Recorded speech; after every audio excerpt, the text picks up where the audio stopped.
am Sonali Das, a mechanical faculty at Government Polytechnic, Bhubaneswar. Today we are going to study about hydraulic turbines. So let's see what is a hydraulic turbine. It is a rotary machine that converts kinetic energy and potential energy of water into mechanical work, which further is used to produce electrical energy. Here are a few diagrams of hydraulic turbines. You can see here are the blades.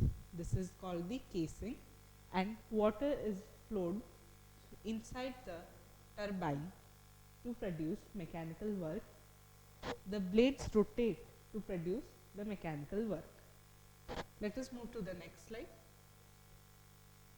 Now we would be learning about a few terminologies.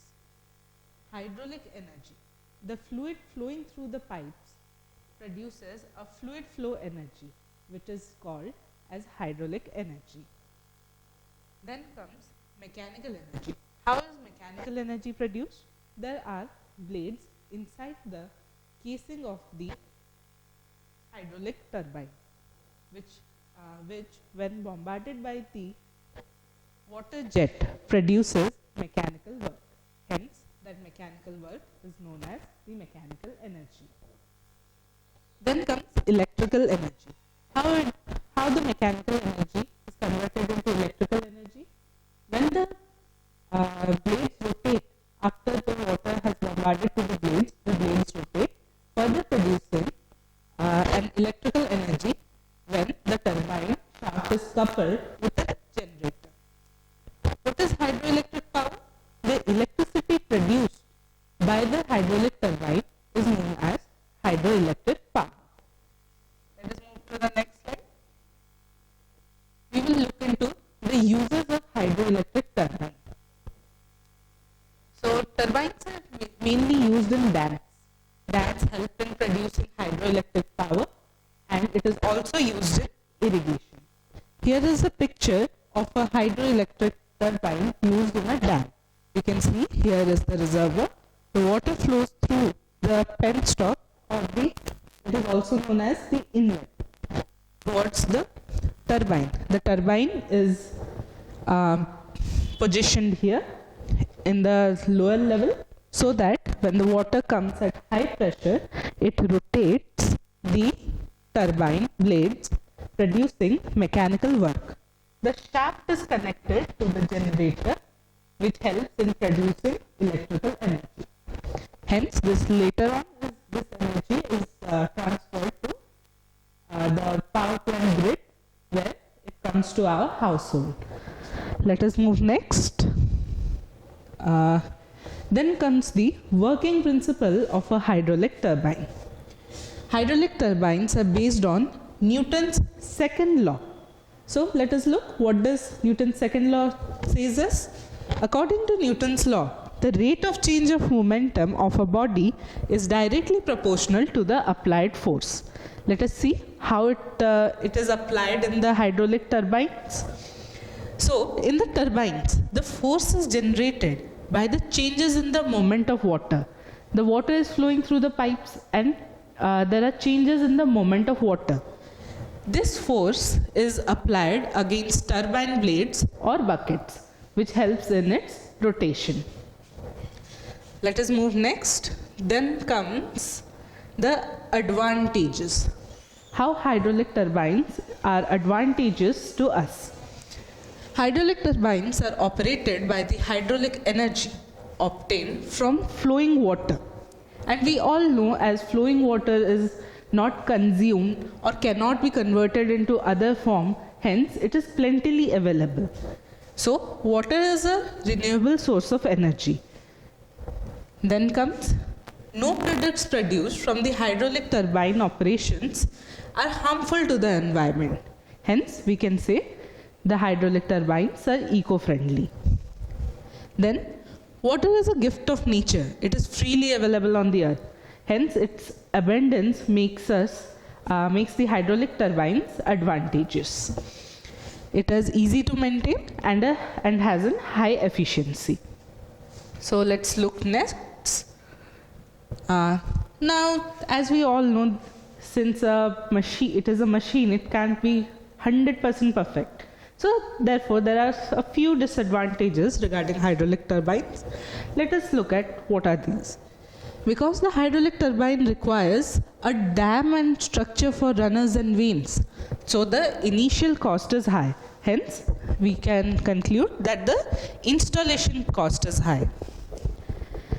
Then comes, it can construct only at limited sites where the proper quantity of water and the required height of the head is available. So we can say that these cannot be constructed everywhere and anywhere.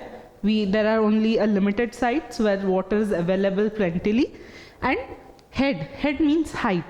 Every turbine needs a proper height to function. Then comes, water quality also matters for the turbines. Salty water can increase the maintenance cost. How does this happen? Salty water will lead to corrosion of the parts of the hydraulic turbine. Let's look next. Classification of turbines. First classification is according to the available energy at the inlet of the turbine. On this basis, it can be classified into two things. First is the impulse turbine, then comes the reaction turbine. Then second comes according to the head at the inlet of the turbine.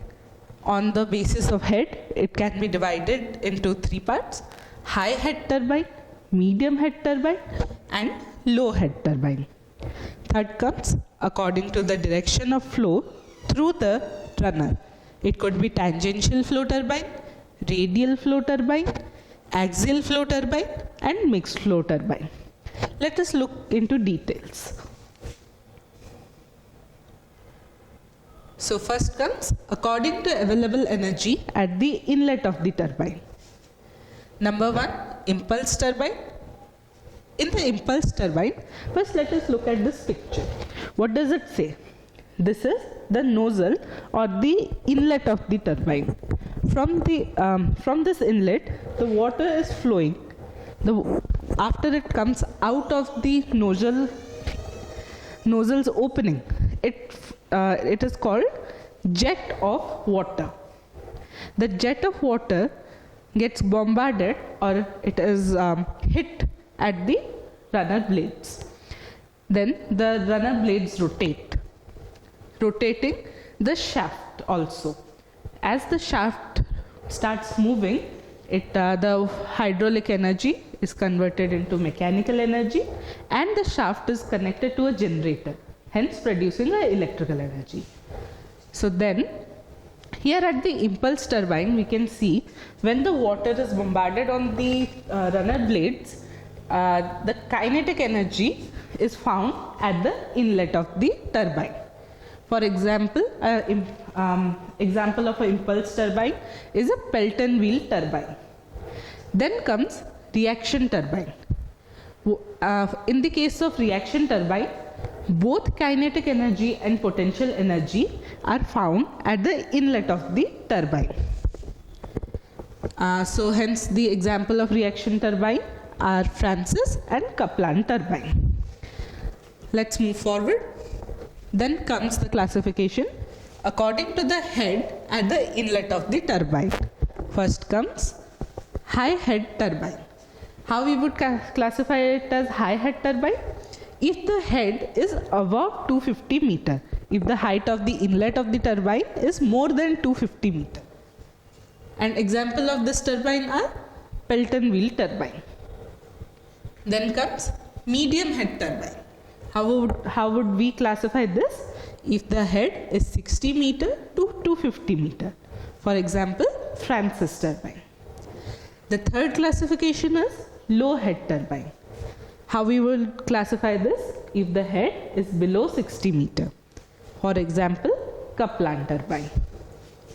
Then comes the final and last classification according to the direction of flow through the runner. So let me explain this figure. This is a rotor and this one is the center of the rotor. The line passing through this is called the axis of rotation. So this line and this line, the axis of rotation, and the water jet hitting at this point are parallel to each other. Then if it flows parallel to the axis of rotation, it is known as axial flow. If the flow is radially upwards, this one is the radial line, and you can see it is towards the radius, so it is known as radial flow. And if the water jet hits at a point and then moves forward, then you can say this is the tangential flow. Number 1 comes the tangential flow turbine. In this case, the water would hit at one point of the blade or the rotor and move forward. Hence, that kind of turbine would be known as tangential flow turbine. Then comes the radial flow turbine. In case of radial flow, the water will come inside the casing of the hydraulic turbine and then move towards the center, towards the radius of the casing. Hence, that kind of hydraulic turbine would be known as radial flow turbine. Then comes axial flow turbine.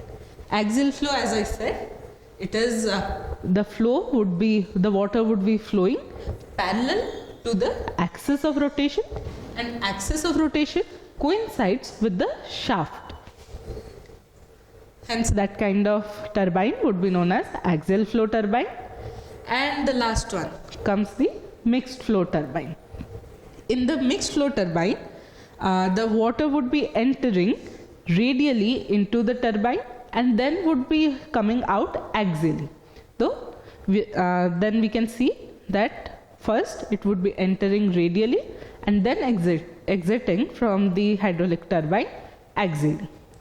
So this much is for today. Thank you everyone.